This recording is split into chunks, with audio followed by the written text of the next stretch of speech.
Before the PlayStation became the most successful console of its generation, before the startup sound, before memory cards ended up scattered across bedroom floors, and before every school seemed to have one kid claiming his uncle worked at Sony, there was a room full of very serious people making what looked like a very sensible business decision. June 1991, Consumer Electronics Show Chicago. Sony walked onto stage with something they thought was going to change gaming.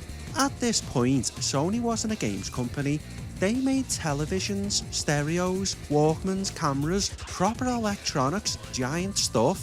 Games were treated a little bit like toys. Profitable toys, sure, but toys. Nintendo were the kings of the world and everyone knew it.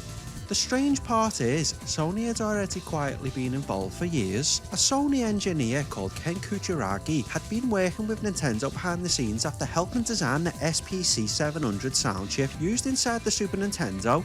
Depending on who you ask, Sony management either didn't care very much or absolutely hated the idea. Either way, Kutaragi kept pushing. Eventually, the two companies agreed to work together. The plan sounded ridiculous and inevitable at the time. A new machine called the PlayStation. 2 words. It would play Super Nintendo cartridges and also use compact discs. That was the dream. At the time, CDs felt futuristic. Music had gone from shelves full of tapes to shiny silver circles, and suddenly, everyone wanted in. More storage, better audio, less compromise. Sony knew discs better than almost anyone. So there they were, big reveal, public announcement, smiles, handshakes, the sort of moment executives probably imagined becoming a framed photo on an office wall. Then less than 24 hours later, Nintendo walked onto the same stage and did something that still feels unreal. Howard Lincoln, chairman of Nintendo of America, announced Nintendo would not be moving forward with Sony. Instead, they would partner with Philips. No warning, no soft landing, no we're exploring options. Just gone. You can imagine the faces. Journalists confused, Sony executives trying not to look confused. Probably someone backstage quietly wondering if this counted as an emergency. Nintendo's reasoning wasn't irrational. Once the details of the agreement became clearer, Nintendo became uncomfortable with how much influence Sony would have over the CD licensing and the software revenue. Nintendo liked control. Nintendo had built an empire on control, but understanding why it happened doesn't make it feel any less brutal. Inside Sony, the reaction wasn't heroic, it was embarrassment. There were executives who wanted to forget games entirely and go back to selling televisions to people who argued over remote controls. Gaming looked risky, childish, temporary. Ken Kutaragi's project suddenly looked like a very expensive mistake. Then Sony president Norio Oga stepped in, not because he was a lifelong gamer, not because he believed games would become the biggest entertainment industry on earth, because getting publicly embarrassed and walking away looked worse. So instead of killing the project, Sony did something unexpected. They kept going, but quietly. The project was moved away from parts of Sony that wanted nothing to do with games and eventually sheltered under Sony Music. It sounds strange now, but at the time, it made sense. Music understood discs, music understood entertainment, and more importantly, music wasn't trying to shut the whole thing down. For the next couple of years, a small team inside one of the biggest electronics companies in the world started building something that technically shouldn't have existed anymore. No guarantee, no audience, no idea what was coming, just a cancelled partnership and a growing feeling that maybe walking away wasn't an option anymore.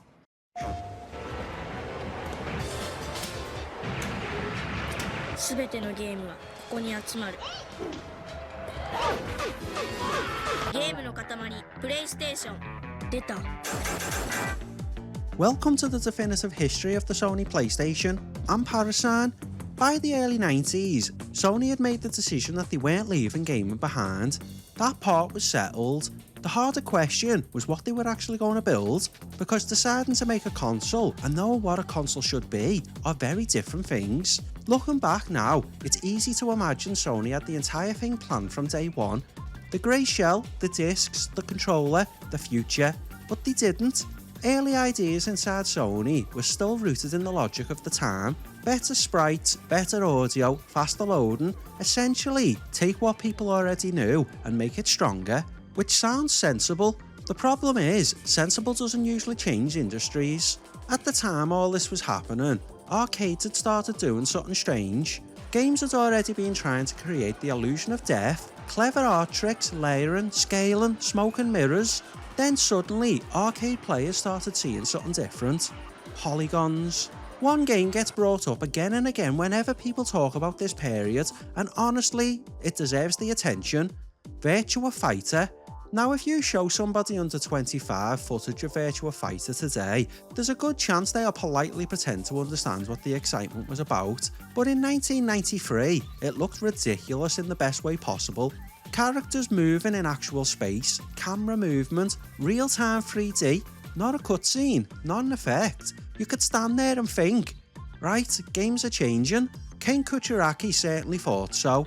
His concern wasn't whether 3D looked better than 2D. His concern was much more dangerous. What happens if Sony launches a machine designed for yesterday? So the direction changed. Instead of building the ultimate two-dimensional machine, Sony started designing around three-dimensional worlds. That decision sounds obvious now because everything became 3D eventually. Back then, it was uncomfortable. Three-dimensional graphics were expensive and difficult. Most examples people had seen lived inside giant arcade cabinets that looked expensive enough to require planning permission. Sony wanted something different. They wanted developers to bring that feeling home. Inside the machine, they began building around the MIPS-based processor paired with dedicated geometry hardware designed to deal with the maths needed for three-dimensional space. It wasn't about making the most powerful machine in existence, it was about making one that felt practical, one developers could actually work with. That part gets overlooked. Developers don't fall in love with power, they fall in love with tools that let them finish games. At the same time, Sony committed to compact discs. Again, normal now, but not normal then. Cartridges had strengths, fast, reliable, no loading, but they were expensive and restrictive. Every sound effect mattered, every texture mattered, every second of animation mattered. Sony looked at that and basically asked, what happens if developers stop worrying about fitting ideas into spaces? Suddenly, music could breathe, games could grow, developers could experiment. And no, this wasn't perfect. Discs introduced loading, moving parts fail, people would later stare back at the loading screens and wonder if the machine had frozen. But in return, something important happened. Games started to feel bigger. The machine stopped looking like an upgraded toy, it started looking like entertainment hardware. And that difference would end up shaping everything that came after. Sony hadn't built a console for the market they were entering, they built one for the market they thought was coming.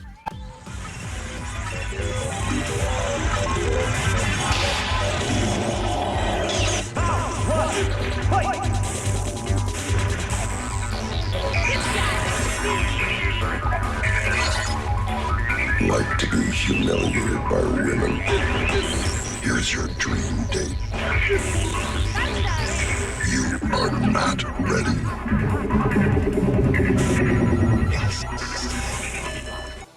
The funny thing about the original PlayStation is that if you put one under the television in 1994 without telling somebody what it was, there's a decent chance they wouldn't immediately think video game console. They'd probably think it was some kind of CD player or a stereo component, and that turns out to be one of the most important reasons the machine ended up working. By the early 90s, Nintendo had become so successful that they'd quietly shaped what people thought video games were supposed to be. Consoles lived in bedrooms and family rooms. They launched with bright branding, colourful mascots and cartridges, a very controlled idea of what belonged on the platform. That isn't criticism either. That approach built one of the most successful entertainment businesses in history. Nintendo understood consistency better than almost anyone. You bought Nintendo hardware because Nintendo had already decided what the experience was going to feel like. Sony arrived carrying none of that history. That ended up mattering more than raw hardware ever did. Sony sold stereos, Sony sold televisions, Sony sold music. Their idea of entertainment wasn't built around toys. It was built around devices people proudly left sitting in the living room. Things that felt modern, things that felt expensive, even when they weren't. So when Sony started making decisions around the PlayStation, they weren't asking how to make the next games console. They were asking how to make something that felt like it belonged next to the rest of your entertainment setup. You can see it immediately in the machine itself. The original PlayStation doesn't fight for attention. Grey plastic, clean shapes, small logo, no oversized branding, no futuristic nonsense where somebody in a boardroom added extra curves because curves meant the future in 1994. Even the name feels unusual looking back. PlayStation, not Super PlayStation, not Ultra, not Mega, just PlayStation. There's a quiet confidence to it that feels almost un-Sony once you notice it. That thinking carries over into decisions that mattered far more than appearance. Nintendo stayed with cartridges, Sony committed to compact discs. People sometimes retell this part of history as though CDs arrived and immediately won the war overnight, but it wasn't that simple. Cartridges had genuine strengths. They loaded instantly, they were reliable. You never sat staring at a loading screen, wondering whether the machine had frozen or whether your disc had decided that retirement sounded appealing. But cartridges were expensive to manufacture and restrictive to work around. Every decision carried a cost. Compact discs changed the equation.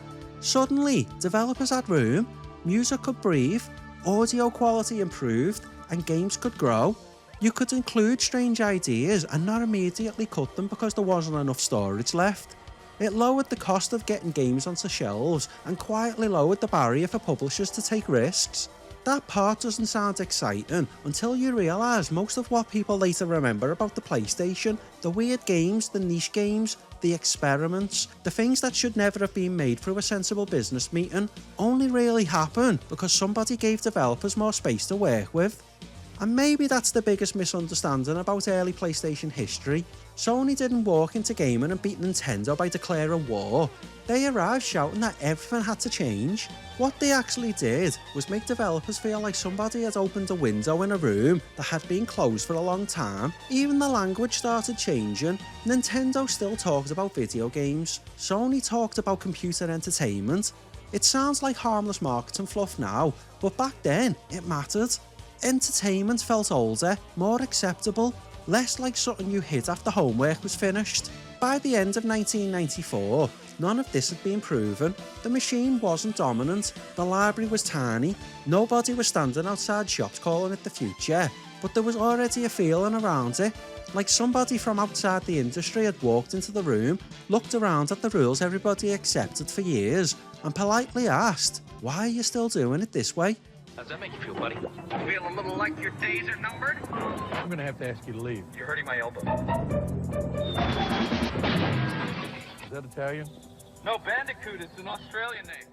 By the time December 1994 finally arrived, most people buying a PlayStation weren't thinking about corporate politics, geometry engines, licensing agreements, or whether compact discs represented the future of entertainment. They were doing what people always do when they buy new hardware. They were opening the box and hoping they hadn't made an expensive mistake. The first PlayStation experience is easy to overlook now because the machine became so familiar, but try putting yourself back there for a second. This wasn't the shape of gaming yet, there wasn't a universal controller design, there wasn't decades of PlayStation branding sitting in your head. This thing arrived as something unfamiliar. You opened the box and there it was. A surprisingly small grey machine with a circular lid sitting in the middle like somebody had attached a portable CD player to a piece of hi-fi equipment. The controller looked strange too. No analog sticks, no vibration, just the D-pad, 4 shoulder buttons, and those now famous symbols that quietly ended up becoming one of the most recognisable icon sets in entertainment. Circle, cross, square and triangle. Most people know them, fewer know they actually had meaning. Circle for yes, cross for no, triangle for viewpoint, square representing a menu or document. They weren't just random shapes thrown together because they look futuristic. Then there were the slots, 2 controller ports, 2 memory card ports. That sounds normal now, but memory cards were still a slightly odd idea to a lot of people. Console saves had existed before, but usually through passwords or internal battery saves.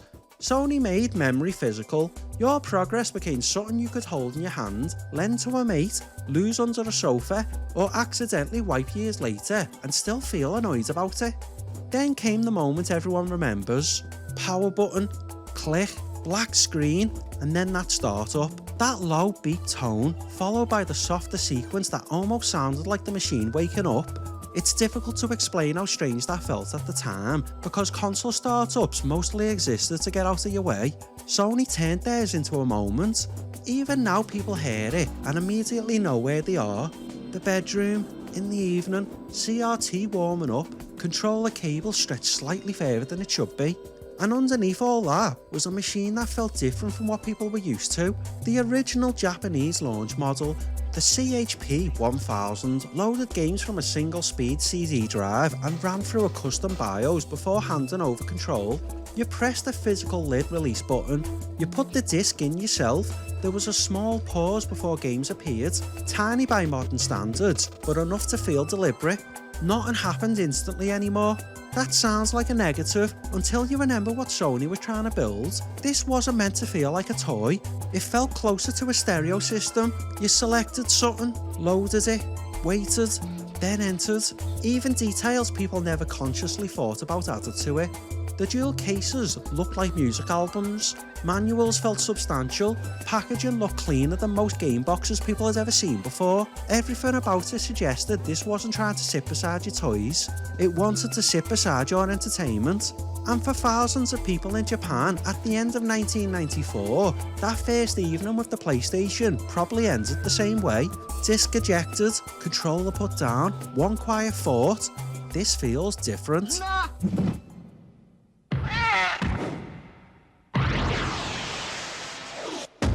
デュアルショック新価格サウンドスコープご褒美袋ついてくるご褒美にプレイステーション One of the strangest things about looking back at PlayStation history is realising how much our brains quietly rewrite the launch. Ask somebody to imagine early PlayStation and they'll probably picture Resident Evil, maybe Final Fantasy VII, maybe Metal Gear Solid. If they're feeling particularly nostalgic, they'll hear the startup sound in their head and immediately imagine the machine already fully formed. But none of that existed yet. If you bought a PlayStation in Japan in December 1994, what you actually got was something much messier and honestly much more interesting. Because launch libraries are rarely glamorous, Sony launched with a small group of games, and at first glance, it wasn't exactly the sort of lineup that screams future of entertainment. There were racing games, strategy games, mahjong games, a few things that looked halfway between arcade experiments and software that someone had finished at 3 in the morning because manufacturing deadlines don't care about artistic vision. And yet hidden inside all that awkwardness were little clues about where the machine was heading. Ridge Racer gets most of the attention now, and it's easy to understand why. Namco had already built a reputation in arcades, and suddenly people could bring something that actually felt close to arcade hardware home. More importantly, it showed something the machine was very good at immediately: movement. Not realism, movement. Smooth camera motion, fast movements between races by the standards of the day, music blasting off a disc instead of compressed cartridge audio. The machine felt alive. Then there was Kingsfield, which feels almost funny to mention knowing what eventually happened. At the time, nobody knew From Software was going to become one of the most important developers in modern gaming. Back then, they were releasing a slow, strange first-person fantasy game that looked rough around the edges and moved at a pace that would probably fail modern focus testing within 30 seconds. But there was ambition in it. You could already feel developers testing space in a different way. Other launch games had that same energy. Some looked experimental, some looked unfinished, some felt like developers were trying to figure out what three-dimensional games were even supposed to be, and honestly, that's part of the charm. Nobody knew the language yet. That meant menus were strange, cameras were strange, controls could feel slightly argumentative. You can almost see developers thinking out loud. There's a tendency to judge launch lineups by modern standards and call them weak. I think that misses the point. Launch software isn't there to prove mastery, it's there to prove possibility. Sony didn't need 6 masterpieces, they needed 6 reasons to believe. And what people were buying in December 1994 wasn't a finished ecosystem, they were buying potential.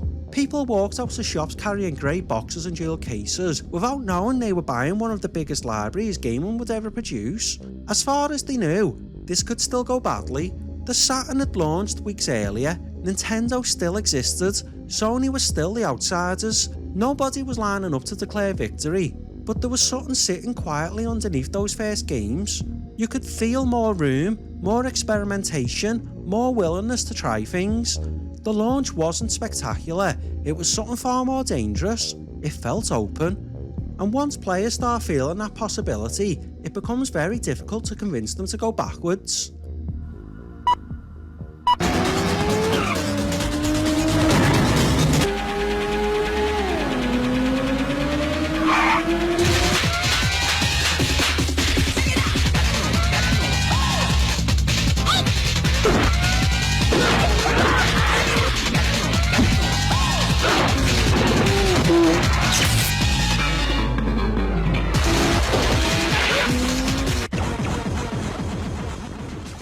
By the end of 1994, Sony had done the hard part. They had survived the embarrassment, built the machine, released the machine, put games on the shelves. Now came the much more uncomfortable question: what happens if people actually buy it? Because making a console isn't the difficult bit, keeping one alive is. This is the part of the PlayStation history people don't talk about enough because it isn't exciting in screenshots. Nobody gets nostalgic over manufacturing contracts or publisher meetings. Nobody sits there thinking about factory output while hearing the startup sound. But this might be the most important thing Sony did in the entire generation. They arrived with a different idea of what success looked like. Nintendo's model had always been built around control. Cartridges cost money to manufacture, publishers worked inside strict rules. You wanted access to the platform, Nintendo sat there in the middle. Sony looked at the market and saw something else. They weren't trying to make money on the machine, not immediately. That sounds obvious now, because consoles still do versions of this today, but at the time, it wasn't normal thinking. Sony understood discs, they understood media, and they understood scale. The machine itself could take losses if software carried the business later. They changed the relationship with developers overnight. Instead of saying, come to us because we're already winning, Sony started saying, come to us because we'll make it easier. CD manufacturing was cheaper, production moved faster, games could be pressed in larger numbers. If something unexpectedly sold well, publishers weren't waiting forever to restock shelves. That flexibility mattered, especially because nobody really knew who was going to win yet. People talk now like the PlayStation launched and immediately became inevitable. Not true. The Saturn existed, Nintendo hadn't even shown their full hand yet. Sony was still the electronics company trying games. Internally there was pressure too. Games are a weird business to explain to people who use televisions. You spend huge money, you predict demand, you lose money at launch, then hope software arrives later and makes the math look intelligent. There were executives inside Sony that weren't fully convinced, and honestly, that's fair enough.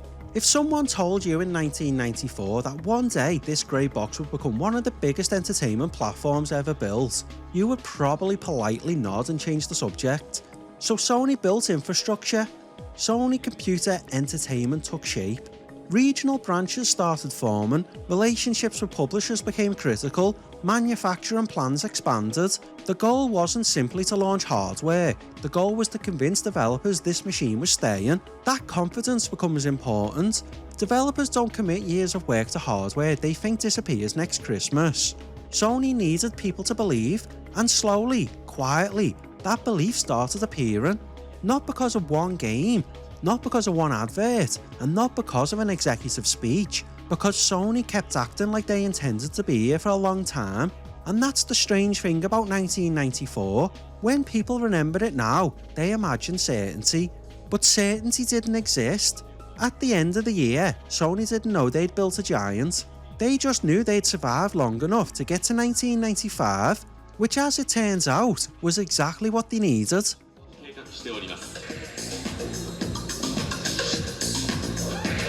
さらにワールドワイドなビジネスプランも着々と進行。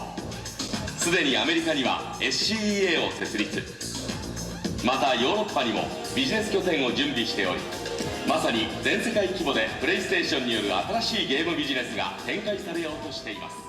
And that's probably the strangest part of looking back at the launch of the PlayStation. Nobody knew. We know now, which makes it difficult to remember what that uncertainty actually feels like. We know the logos, we know the startup sound, we know the controllers, the games, the memories, the generations that followed. We know where the story ends. So our brains quietly fill in the early years with confidence that simply wasn't there. But at the end of 1994, there wasn't confidence, there was curiosity. Sony had released a new console in Japan and people noticed it, but nobody was standing in the street announcing the future had arrived. The Saturn had launched first and looked strong. Nintendo still existed as this huge presence sitting quietly in the background. Sony was still mostly known for their televisions and stereos. If somebody had asked which company would dominate gaming over the next decade, Sony probably wouldn't have been the first answer.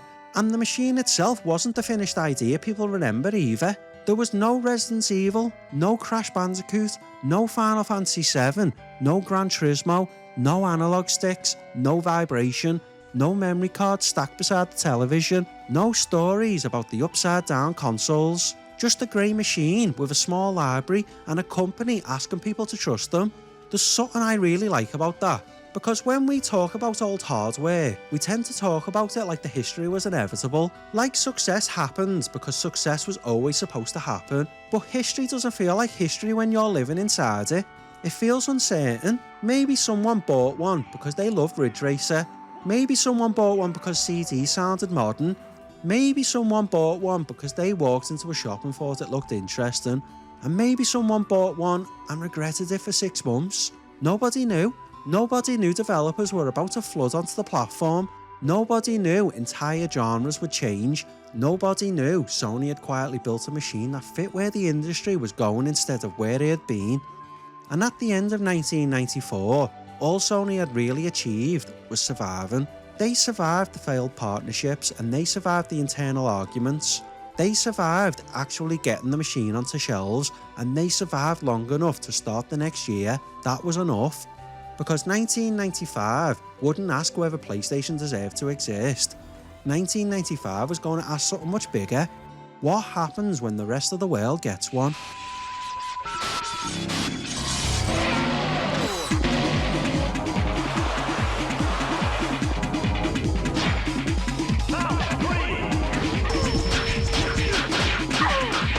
The games are ready.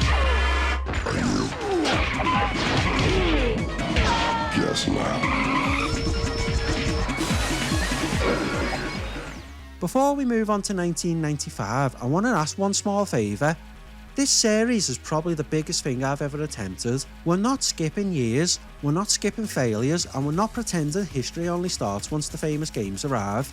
We're going all the way from 1994 to 2006. From the launch of the strange grey box in Japan to the final PlayStation disc rolling off the line. If you've enjoyed this first chapter and you want to see the project reach the finish line, subscribe and follow along. The full documentary journey will live together in the playlist on screen now, and each episode will build into one complete history. Leave a comment as well. I read far more of them than I probably should, and they genuinely help shape where the research goes next. Tell me where you were in 1994, tell me your first PlayStation memory, or tell me what you think I absolutely cannot miss. If you enjoyed the video, leave a like. It helps more people find the series and gives this ridiculous idea a better chance of surviving all the way to the end. And a special thank you to the channel members. Your help makes a project this size possible and giving me the time to go deeper than I normally could. This has been Parasine. The history continues.